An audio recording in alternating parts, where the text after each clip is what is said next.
and welcome. My name is Asad and you're watching the Ambassador of Peace show on NextTV. As most of the viewers know that the purpose of this show is to meet with individuals who are striving for peace building. And today our peace leader is political activities. He is the president of ParkPak National Board, Dr. Rao Kamran Ali. Welcome to the show. Thank you so much, Asad Khan. Thank you very much for, first of all, I would like to congratulate you for the wonderful event that you organized yesterday for ParkPak. It was the 4th annual Bipartisan Convention, correct? Yes. That was amazing. And we got to learn a lot of things and we get to meet a lot of people. Thank you so much. I appreciate your appreciation. Thank you very much. So was that exceeded your expectation or did you get your expected result from that event? Yes, Alhamdulillah. I would say that we prepared for that. It was a difficult time, how we are coming out of COVID. So we were sort of disconnected with our legislators as well as some part of the community, but I think it went well, very well, and it exceeded my expectations, so to speak. Definitely. So being a president, was that your first convention? Yes, it was my first convention. So as compared to the last, I think about like 3 other conventions happened, how was it different this time? So it was different in many ways. Number one, how the convention started. When Mr. Trump took over the charge, the historical fasting event which was being occurred at White House, it was cancelled. So we thought that is not right. That is, this is against minority rights. This is against religious rights. So this is where we started to have our own iftar. So last 3 conventions were basically bipartisan iftar. Okay. But now things have changed thanks to Mr. Biden that he has gone back to that and there was a great iftar event in White House recently. So we have moved from iftar to convention, and there are other reasons to, like for weather and other stuff. It's like more easier to do it in that time. Exactly. So are you going to continue with iftar as well? Yes. So we've been having. Today we had a strategy meeting and we want to discuss like how was that? Should we go back to the iftar or should we stick to this model? So majority believes that we should stick to this model because iftar is a time where people want to stay, they're fasting, they do not want to commute, they do not want to go to other cities. So at this point we are thinking to continue with the convention instead of iftar, but things may change. Okay, great. So, being a doctor and political activist, there's 2 different things. How did you get the time for that? Where there is a will, there is a way. I would like to say that political activism is no more a choice.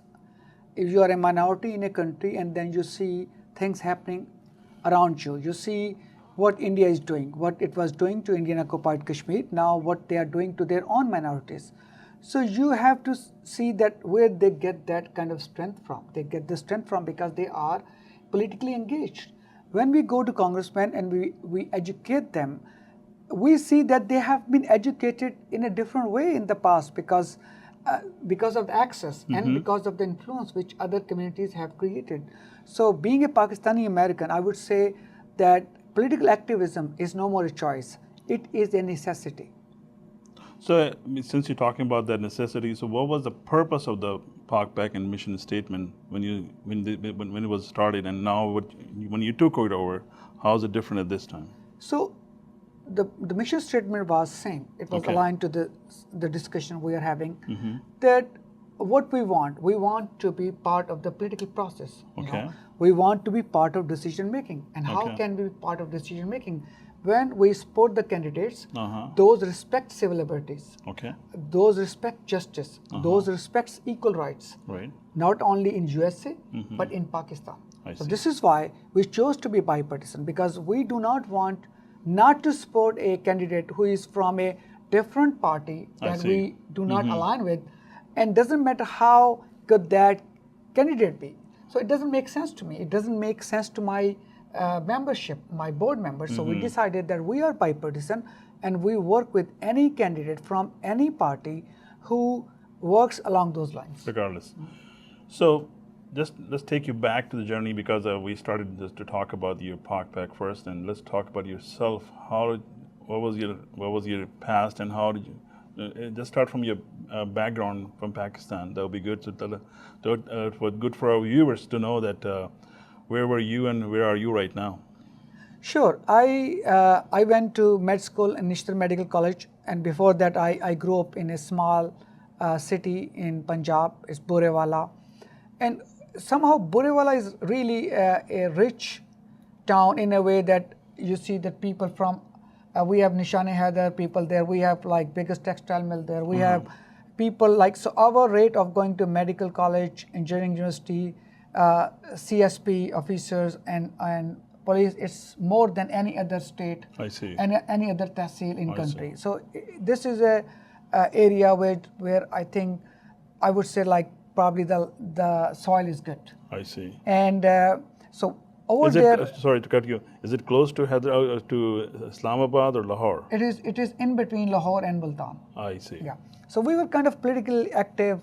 I used to write speeches for politicians when I was in 10th grade. I see. And then we see that, that's the only way to solve issues. Even in Pakistan, if you see that people try to solve their issues at many levels, but at the end, what we do is what ends up. If you have like different clans have murdered 20 people or 40 people of each other, right, how they solve the issues? Talks. Exactly. So it means at the end, when we have to end with talks, why not to start with talks? Exactly. So this is where I learned political activism, and I was very politically active during my med school, and then when I came here, that thing was already there. But then I felt the need. I think this country as a minority, we should be not only politically engaged, but we should be on the both sides of the aisle. I see. You're also the member of APNAC. Yes.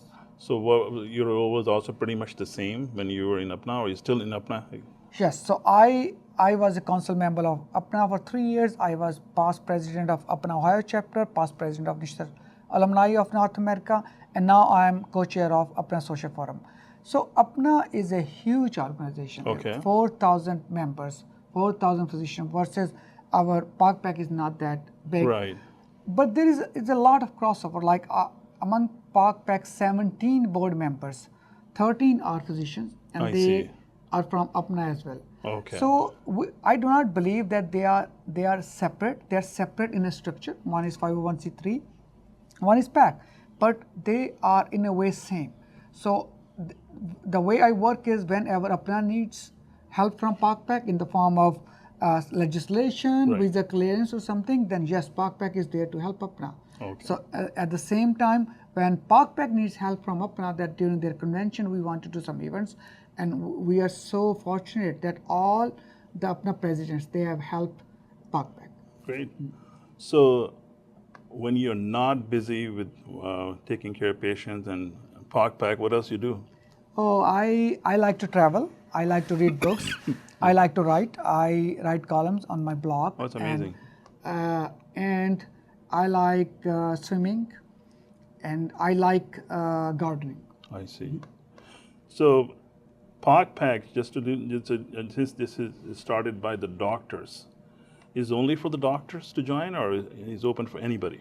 No, it is open for anybody. Right now in our board, we have businessmen, we have attorneys, we have obviously doctors, we have people who have served government in the past, and so we have all kind of people, and we invite all kind of people. That's the only way to grow any organization, when you have diversity.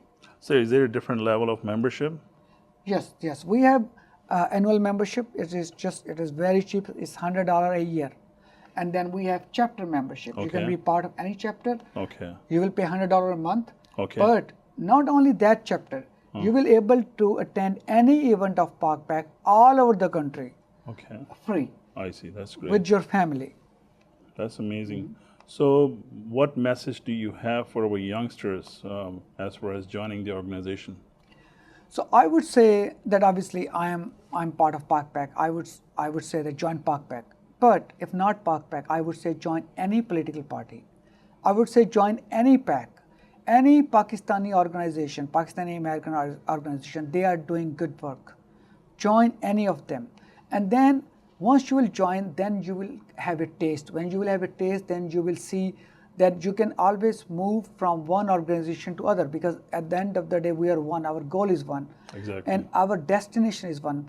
The worst thing what you can do is doing nothing, by saying, oh, that organization is not good, that is not good, that is not good. You join, make change, and if you think none of them is good, then go ahead and create one.